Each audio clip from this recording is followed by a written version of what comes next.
In a distant galaxy, far from Earth, the Galactic Council convened in a grand chamber where floating holograms displayed the many worlds under its protection.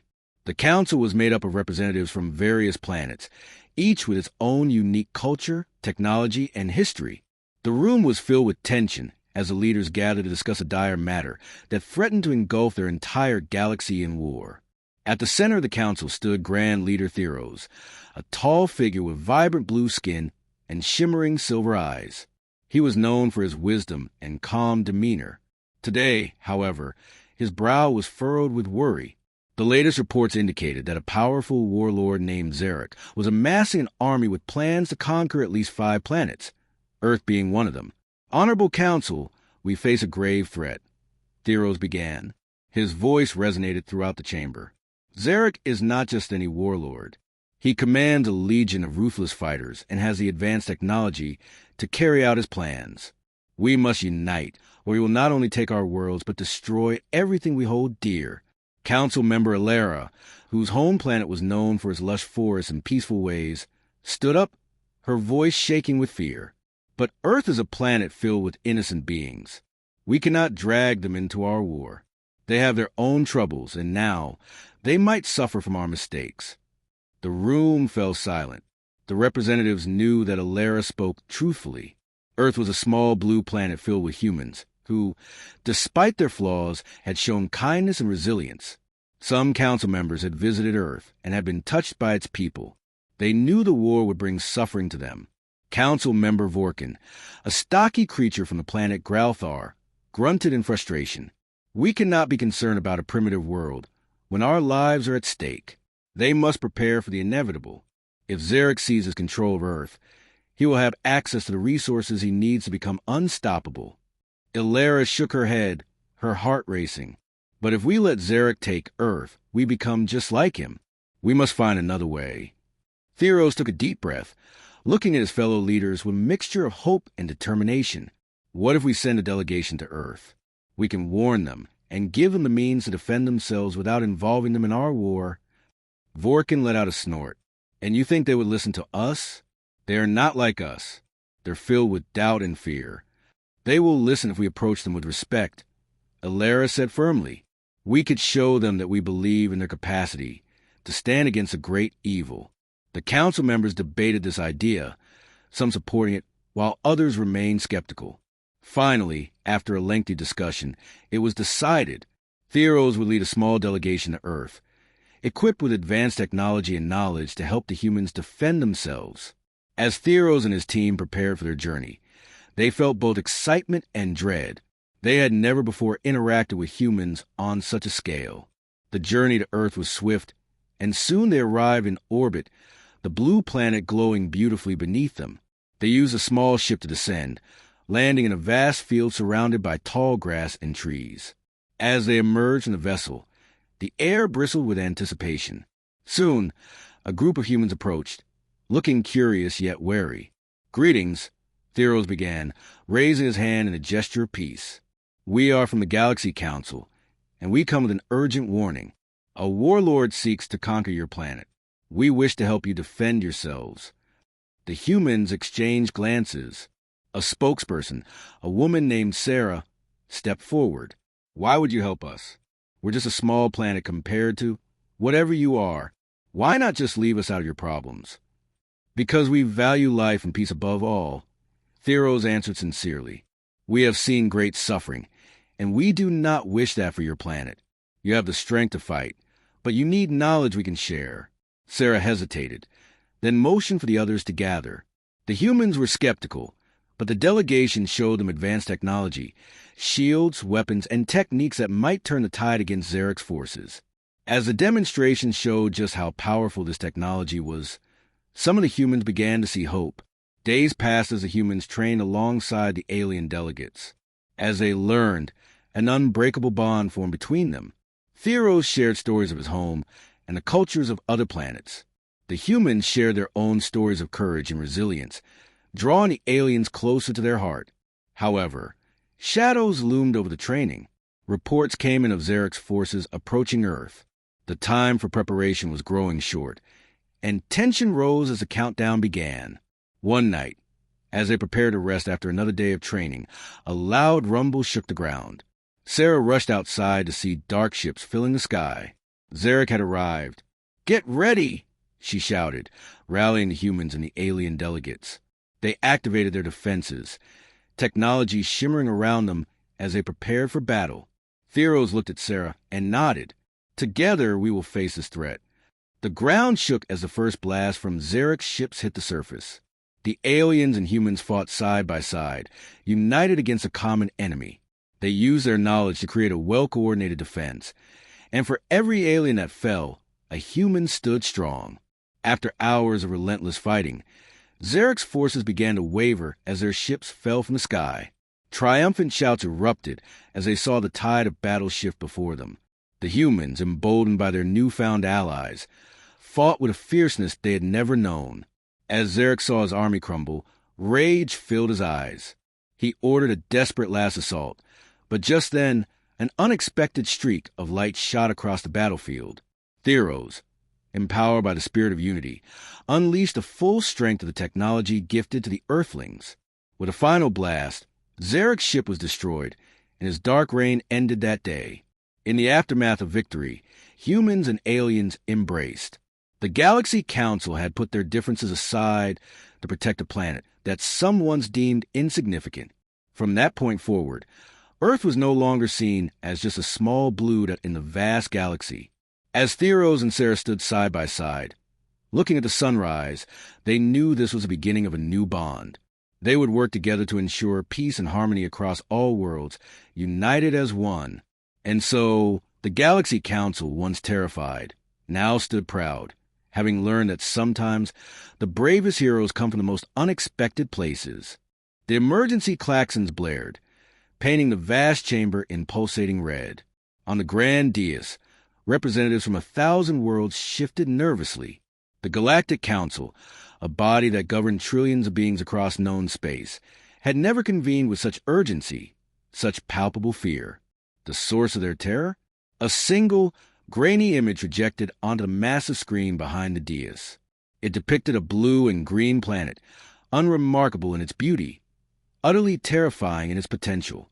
Earth, Galactic, a being of pure energy and the Council's current speaker, pulsed with an agitated light. "Order! I demand order!" His voice, a cascade of crackling energy, barely cut to the rising tide of panic whispers. "We are here today to address the Earth situation." A ripple of fear went through the assembled representatives. The Earth situation. It was a euphemism for the terrifying unpredictability of humanity, their relentless innovation, and their unsettling capacity for everything. "As you all know," Glare continued, his voice strained, "the Zorgonian Empire and the KRLL Collective have been locked in a border dispute for cycles. This conflict, contained to millennia by the Council's peacekeeping efforts, has escalated." Another image flashed onto the screen. This one showed a Zorgonian dreadnought, its once gleaming hull ripped apart, drifting lifelessly in the black void. The whispers intensified. The Zorgonians were a formidable force, their technology centuries ahead of most Council races. What could have done this? "The KRLO," Glaric announced, his voice trembling slightly, "have employed a new weapon, one of human design." A collective gasp swept through the chamber. Humans? Involved in galactic politics? It was unthinkable. Humanity, a relatively young species, had only been granted observer status in the Council a mere 50 Earth years ago. They were considered quaint, primitive, adorable, even with their strange fleshy bodies and their baffling emotional displays. But now they were involved in a war between galactic superpowers. Specifically, Glaric continued, the KRYL have deployed what the humans call a railgun, mounted on an asteroid, capable of accelerating projectiles to near light speed. The screen displayed schematics of the weapon. It was brutally simple, terrifyingly effective. A long metal tube, coils of energy crackling around it, and a projectile, a simple metal slug, accelerated to unimaginable velocities. The Zorgonians, Glaric explained, have demanded immediate intervention. They demand the Council condemn the KRYLL, for using human technology. They demand sanctions. The screen flickered again, this time showing a hologram of a Zergonian Grand Admiral, his reptilian face contorted in rage. The humans must be held accountable. Their technology is too dangerous. They are destabilizing the galaxy. But the KRYLL were not backing down. Another hologram appeared, this one showing a KRYLL Supreme Commander, her insectoid features impassive. The Zergonians attacked us first. We merely defended ourselves. The humans offered us assistance, and we accepted. Their technology is deficient. The tension in the chamber was thick enough to cut with a laser blade.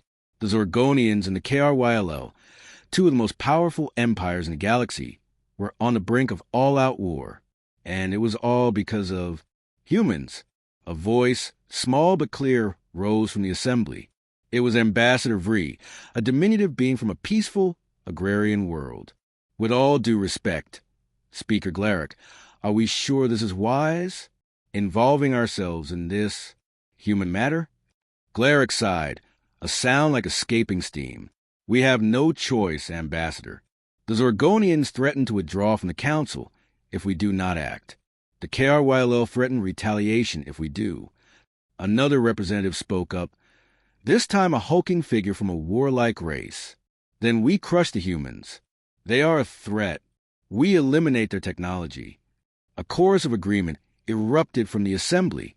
Fear had turned to anger, and the humans were an easy target. But then a new voice cut through the noise. It was Ambassador Illyra, the human representative to the Galactic Council. She was a young woman, barely out of her 30s by Earth reckoning, with bright eyes and a determined set to her jaw. With all due respect, she said, her voice surprisingly steady, I think you're all missing the point. The chamber fell silent. All eyes turned to Illyra. The KRYLL came to us because they were desperate, she continued. The Zergonians were pushing them to the brink of destruction. We offered them a solution, a way to defend themselves. And what about the consequences? Roared the Zergonian Admiral's hologram. Your technology has thrown the galaxy into chaos. Chaos, Illyra retorted. Or balance. The Zergonians have been bullying the smaller races for centuries. Now, suddenly, they're facing a threat they can't simply crush. Maybe that's a good thing. The chamber erupted in argument. Some sided with the Zergonians, demanding sanctions against Earth. Others argued that the KRYLL had acted in self-defense, and that the humans were merely helping them. Glaric banged his energy staff against the dais. Try to restore order. Enough! We must vote, all in favor of condemning the humans and imposing sanctions. A sea of hands went up. It was a landslide. Illyra stood silently, watching the vote with a grim expression. She knew this was coming. The council was afraid. Afraid of the humans. Afraid of their technology. Afraid of the change they represented. But as the vote concluded, she spoke again, her voice clear and strong. You can condemn us if you want. You can impose sanctions. But you can't stop us. Stop you from what? Sneered the Zergonian Admiral. Illyra smiled a slow, unsettling smile. From innovating. From exploring. From evolving. She paused, letting her words sink in. You see, she continued, we're not just giving the KRYLL weapons. We're giving them ideas. We're showing them what's possible. She gestured to the screen, to the image of Earth, a blue and green marble suspended in the vastness of space. And that, she said, is far more dangerous than any railgun. A cold silence fell over the chamber. The representatives stared at the image of Earth, their fear deepening. They had condemned the humans, but they knew, deep down, that was too late. The humans were already changing the galaxy, and there was nothing they could do to stop them. The era of human influence had begun, and the Galactic Council, terrified and bewildered, could only watch as the blue and green planet began to reshape the cosmos in its own unpredictable image. The terror was not just a weapon, but the ingenuity and the limitless potential of a species they had underestimated for far too long. The Galaxy Council had awakened a sleeping giant, and now they were begging it to stay asleep, a plea that echoed in the vast chambers, unanswered and filled with dread. The age of humanity had dawned, and the old order trembled before its light. In a distant corner of the universe, the Milky Way galaxy was home to many civilizations. Among them, the Galactic Council stood as the governing body for peace and order. Composed of representatives from a variety of planets, species, and cultures, the Council had many duties, the most important of which was to prevent wars. They had been relatively successful in maintaining peace, but now a dark storm loomed on the horizon. The Galactic War had begun, ignited by a dispute between two powerful factions, the Kaldorians and the Verithans. The Kaldorians were a race of brilliant blue beings with skin that shimmered like the night sky, while the Verithans were fierce warriors with strong, brawny bodies and sharp minds. Both sides argued over territory and resources, and soon their fighting spread across the galaxy like wildfire. As skirmishes broke out on multiple fronts, council members met urgently in their expansive chamber, a place filled with ancient symbols and holograms projecting the state of the galaxy. Everyone looked worried, but none more so than President Talia, a wise elder of the Lemurian species. Her long, silver hair cascaded down her shoulders as she stood before the assembly, her voice trembling with fear. "We must act now," she urged the council members. "The fighting threatens to engulf innocent worlds. Earth, our new ally, could become a target. We cannot allow the war to reach them." Her words hung heavily in the air. Earth was a small planet located in a forgotten corner of the galaxy. The Council had only recently made contact with its inhabitants, discovering that they were resilient and inventive, but they were also inexperienced and vulnerable in the ways of the universe. Representing Earth in the Council was a young astrobiologist named Dr. Mia Lawson. She had traveled to the Council to share her findings, but soon found herself in the midst of a galactic crisis. Dr. Lawson stood, her heart pounding as she spoke. "Please, let us reach out to the Earthlings. They will need our guidance. This war must not spill over to their realm," she implored. A heated discussion erupted among the council members. Some were in favor of helping Earth, while others argued that the planet was too insignificant to waste resources on. Amid the chaos, Zaros, a cunning and ambitious representative of the Verithans, leaned back in his chair. "Our forces are strong and we don't fear. If the Council abandons Earth, they will learn the lesson of being involved in our conflicts. Let them fend for themselves." "It is the natural order," he sneered. Dr. Lawson felt a chill run down her spine. She knew that the Earth was fragile, and the thought of it being caught in the crossfire sent waves of panic through her. In that moment, she took a deep breath and decided she must act to protect her newfound home. "Zaros," Mia spoke, her voice steady. "You believe in natural order, but what about compassion? Are the lives of innocent people not worth fighting for?" The room quieted.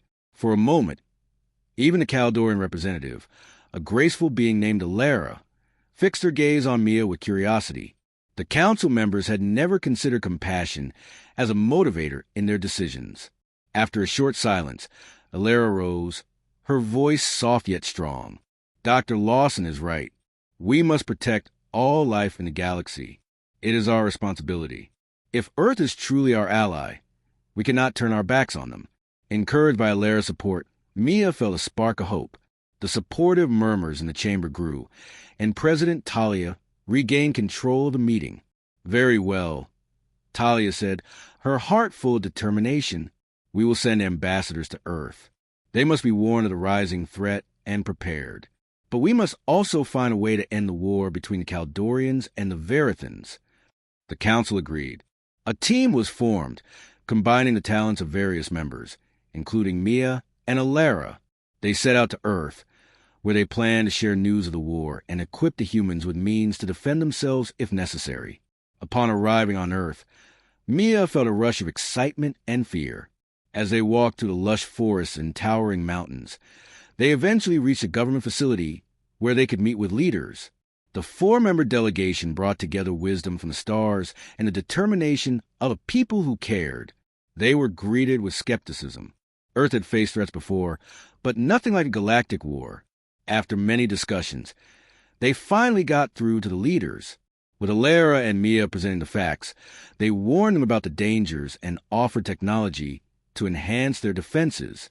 As the discussions drew on, a known tension began to build. The Council hoped that their efforts would convince Earth to join them in the efforts for peace. Mia was particularly passionate during these discussions, explaining how the Kaldorians aimed for a peace treaty which the Verithans had repeatedly rejected.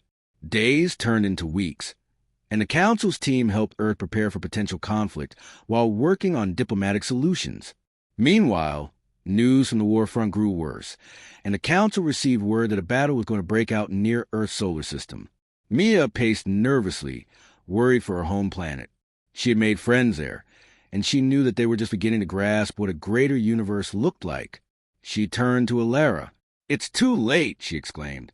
"We need to stop this. We can't just watch our worlds fight." Determined to act, Talia called for an emergency gathering of the Council. Each member felt the urgency of the moment, and they considered their next move carefully. Finally, a plan emerged.